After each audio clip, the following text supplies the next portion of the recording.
Welcome back to the Sports by GSMC Podcast Network. I am your host, Jeremy Lapidus. Today is Tuesday, September 17th.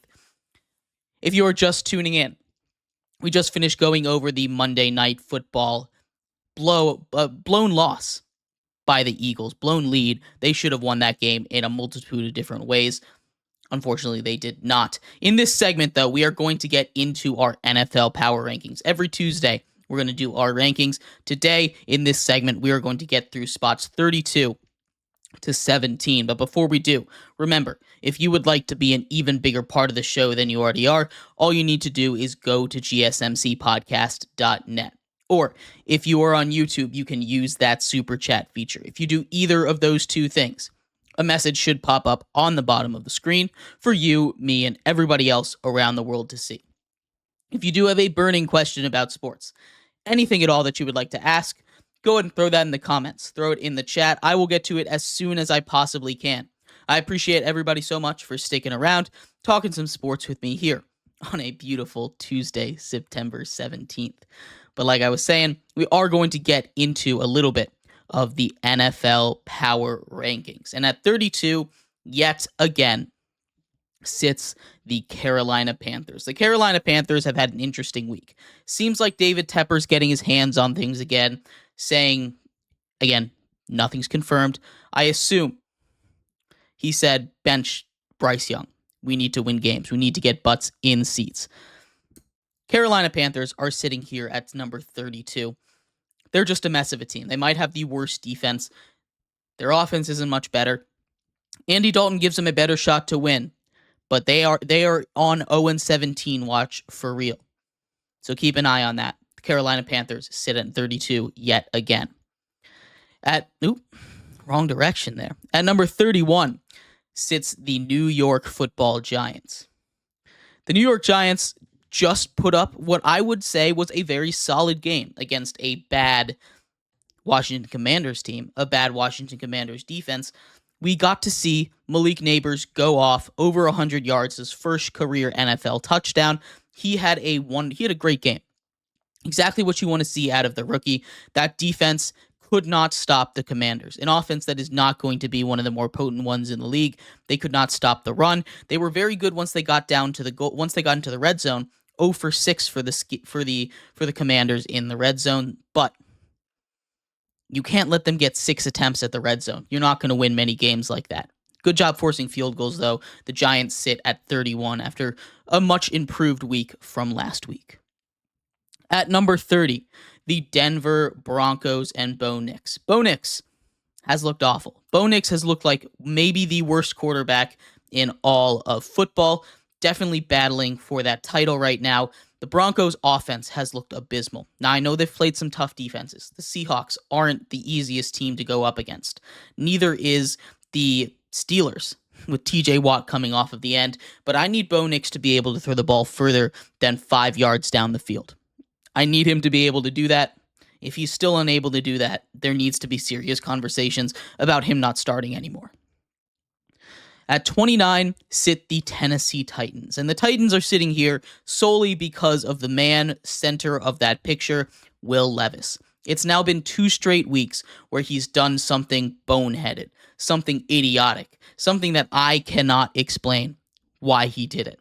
Week 1 was that shovel pass that turned into a pick 6, doing the surrender cobra on the ground. Week 2 against the Jets goes airborne, all 4 limbs off the ground, dives forward, and shovels a ball backwards.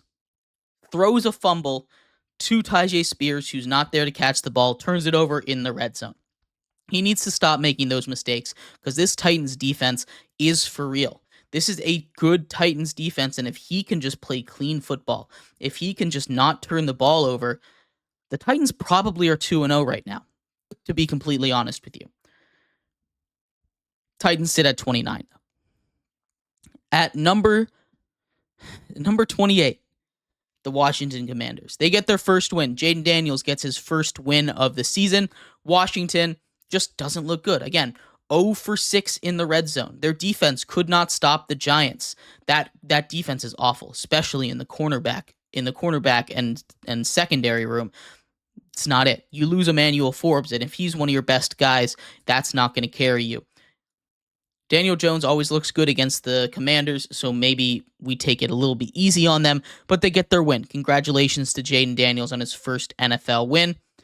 Now let's see if Cliff Kingsbury can dial something up that isn't a screen pass. At 27, the New England Patriots.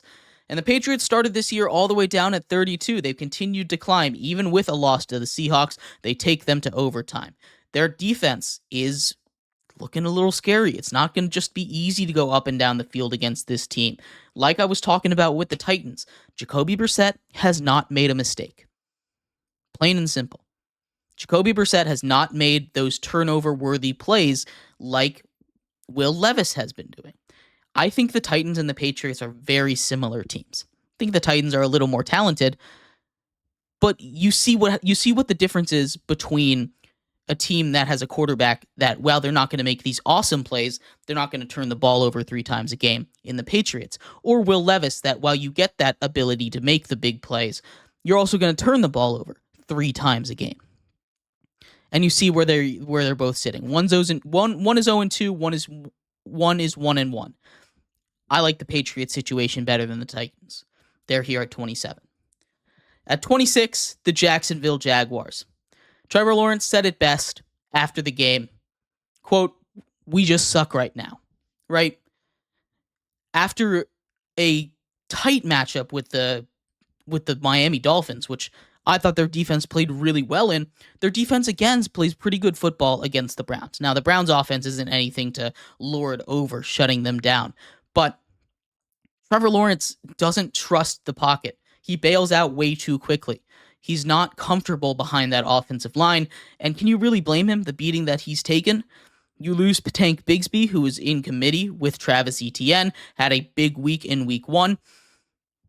This Jacksonville defense has a chance, but if Trevor Lawrence isn't comfortable in the pocket there, they're not going to be able to get a lot done. The Jacksonville Jaguars sit at 26 for me. At 25 is those Cleveland Browns. They sneak up a couple of spots. They were just sitting there just above the Jaguars, who fall 8 spots. They're actually our biggest fallers of the week. From last week, they fall 8, but the Cleveland Browns stay put at 25. The Cleveland Browns are a team that is just kind of fundamentally flawed, right? You don't have a quarterback. You have a great defense. You have one of the best, if not the best, defensive players in the league in Myles Garrett, and that defense is going to do its thing. But as long as Deshaun Watson is back there, as long as you can't get anything done on defense, this is not a playoff caliber team. And really, that offense is near bottom in the entire league. At 24, the Chicago Bears. Hear what I just said about the Cleveland Browns? Everything I just said can be applicable for the Chicago Bears. That defense is awesome. They just shut down one of the best offenses in all of football in the Texans offense. Now they sit here. Caleb Williams and the offense have less yards than they do punt yards. Not the situation that they really want to be in. It's not a good spot to be in for any of the 3 teams that are there, consisting of the Panthers, the Bears, and the Broncos. All of these guys that are sitting near the bottom of the league. That defense, though, for the Bears is keeping them in it. If they had a competent offense, they would be 2-0 right now. Instead, they're just 1-1, and they're going to be a team that beats bad teams and loses to good ones. Their schedule isn't good enough for them to make the playoffs that way, though. Caleb Williams needs to step it up. That offensive line really needs to step it up. We'll see if the Bears can fix their offense moving forward. At 23, the Seattle Seahawks. Geno Smith did not miss a throw. 100% accurate. That's not 100% completion rating, but accuracy on his throws, 100%.